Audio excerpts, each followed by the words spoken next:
வணிகம் என்பது ஒரு மிகப்பெரிய ஒரு சேவை. மருத்துவம், நான் ஒரு மருத்துவர் ஒரு சேவை, இதே போல் நீங்க செய்வது ஒரு சேவை. அந்த சேவையில அரசியல் இருக்கக்கூடாது, ஜாதி மதம் இனம் மொழி வேறுபாடு எல்லாம் இருக்கக்கூடாது. எல்லாமே அந்த வகையில தான் நீங்க நல்ல ஒரு இளைஞன் ஆத்திருக்கு. இளைஞனுக்கு எல்லோரும் ஆதரவளியுங்கள். இல்ல இன்னொன்று பாத்தீங்கன்னா ஜிஎஸ்டில பாத்தீங்கன்னா இப்போ சிறு வியாபாரிகள் இருக்காங்க, அவங்களுக்கு ஆண்டு டர்ன் ஓவர் 40 லட்சம் ரூபாய் டர்ன் ஓவர் இருந்தால் அவங்களுக்கு வரி கட்ட தேவையில்லை. அதை உடனடியாக 80 லட்சமாக உயர்த்த வேண்டும். 40 லட்சம் போதா? 40 லட்சம் என்ன அவங்களுக்கு வருமானம் வரப்போகுது? ஒண்ணுமே வரப்போறது. குறைஞ்சது முதல் கட்டமாக 80 லட்சமாக உயர்த்தி இதெல்லாம் நிச்சயமாக நாங்கள் வலியுறுத்துவோம், அழுத்தம் கொடுப்போம். சும்மா நாங்க மேடையில் வந்து பேசுறது மட்டும் போதாது, இதெல்லாம் நாங்க தொடர்ந்து அழுத்தங்கள் கொடுத்துட்டு தான் இருப்போம். சமீபத்தில் கூட நீங்க பார்த்திருப்பீங்க, மோடி அவர்கள் இந்தியாவிலே ஜாதிவாரி கணக்கெடுப்பு நடத்துவோம் என்று அறிவித்தார்கள். இது ஏன் தேவை? சில பேர் என்ன சொல்லுவீங்க, என்ன அது ஜாதிவாரி கணக்கெடுப்பு, என்ன அது ஜாதி அப்படின்னு ஏதோ ஒரு தவறான வார்த்தையை போன்ற ஒரு தோற்றம். அது கிடையாது. நம்முடைய தமிழ்நாட்டில் இந்தியாவுடைய இடஒதுக்கீடு ஜாதி அடிப்படையில் தான் இருக்கிறது. இப்போ அரசாங்கம் சொல்றது எல்லோருக்கும் எல்லாம் என்று சொல்கிறது. எங்களுடைய நோக்கம் என்ன?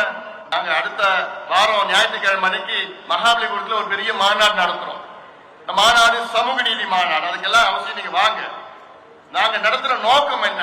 இந்த மாநாடு நடத்துற நோக்கம், இங்கே தமிழ்நாட்டிலும் ஜாதிவாரி கணக்கெடுப்பு நடத்தணும். ஏன் நடத்தணும்னு நான் சொல்றேன். ஏன் நடத்தணும்னா இங்க அப்படிதான் தரவுகள் கிடைக்கும் நமக்கு.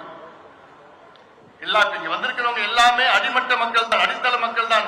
அதாவது எல்லாமே பெரிய அப்படியே முன்னேறிய சமுதாயம் கிடையாது. எல்லாத்துக்கும் எல்லாம் கிடைக்கணும், கிடைக்காதவங்களும் கிடைக்கணும். ஒரு உதாரணம், தமிழ்நாட்டில் இன்னைக்கு எஸ்சி எஸ்டி இருக்கு. எஸ்சி எஸ்டில 18% எஸ்சி, 1% எஸ்டி ரிசர்வேஷன் இருக்கு தமிழ்நாட்டில். நான் ஒரு 2 வார்த்தை பேசணும் இல்லை, ஏன்னா சில பேருக்கு புரியல இது. இந்த ஏன் இடஒதுக்கீடு, ஏன் கணக்கெடுப்பு நடத்தணும்? தமிழ்நாடு அரசு ஏன் நடத்தணும்? இல்ல 19% ரிசர்வேஷன் எஸ்சி எஸ்டிக்கு, 30% பிசிக்கு, 20% எம்பிசி, மொத்தம் 69% ரிசர்வேஷன் தமிழ்நாட்டில் இருக்கு. அதுல 19%ல எஸ்சி 18%, அவங்களுடைய உட்பிரிவு எவ்வளவு தெரியுமா இருக்காங்க? 78 பேர் இருக்கிறாங்க. எஸ்டில 1% ரிசர்வேஷன், அவங்களுடைய உட்பிரிவு 36 பேர் இருக்கிறாங்க. எஸ்டில 36 பிரிவுகள் இருக்கு, 1% இருக்கு. இதுல 36 பிரிவுல யாருக்கு கிடைக்கலன்னு எப்படி தெரியும் உங்களுக்கு? இல்ல யார் எல்லாத்தையும் எடுத்துட்டு போறாங்கன்னு எப்படி தெரியும் உங்களுக்கு? அதுல கணக்கெடுப்பு நடத்தினாதான், டேட்டா வந்தாதான் தெரியும். அது மத்திய அரசு அதற்கு கணக்கெடுப்பு நடத்த முடியாது. மாநில அரசு, தமிழ்நாடு அரசு எடுத்து சில பேர் கிடைக்காதவங்களுக்கு கிடைக்கிறது தான் நியாயம், அதுதான் சமூக நீதி. எம்பிசி இருக்கு, எம்பிசில 115 சமுதாயங்கள் இருக்கு. அதுல எந்த சமுதாயத்துக்கு கிடைக்கல, எதுக்கு அதிகமா எடுத்துட்டு போறாங்க, ஏன் எல்லாரும் தட்டிட்டு போயிடுறாங்க? அதெல்லாம் தெரிஞ்சாதானே அவங்களுக்கு ஏற்ப நமக்கு நடவடிக்கை எடுக்க முடியும். பிசில இருக்கு, பிசில கிட்டத்தட்ட 111 பிரிவுகள் இருக்கு. பிசில 143 பிரிவுகள் இருக்கு. பிசில அந்த பிசில யாருக்கு கிடைக்குது, யாருக்கு கிடைக்கல எப்படி தெரியும் உங்களுக்கு? இதெல்லாம் தெரிஞ்சுக்கிறது மாநில அரசு எடுக்கணும். மத்திய அரசு எடுக்கிற கணக்கெடுப்பு ஒரு 5 கேள்வி தான் கேட்பாங்க. மாநில அரசு எடுத்தா 75 கேள்விகள் கேட்பாங்க. கேள்வி கேட்டு அதான் உண்மையான சமூக நீதி. அதற்காகத்தான் இதெல்லாம் நாங்க வந்துட்டு இருக்கிறோம். அதனால இதை மீண்டும் இந்த நிகழ்ச்சியில், இந்த மாநாட்டில் கலந்து கொள்வதில் எங்களுக்கெல்லாம் மகிழ்ச்சி.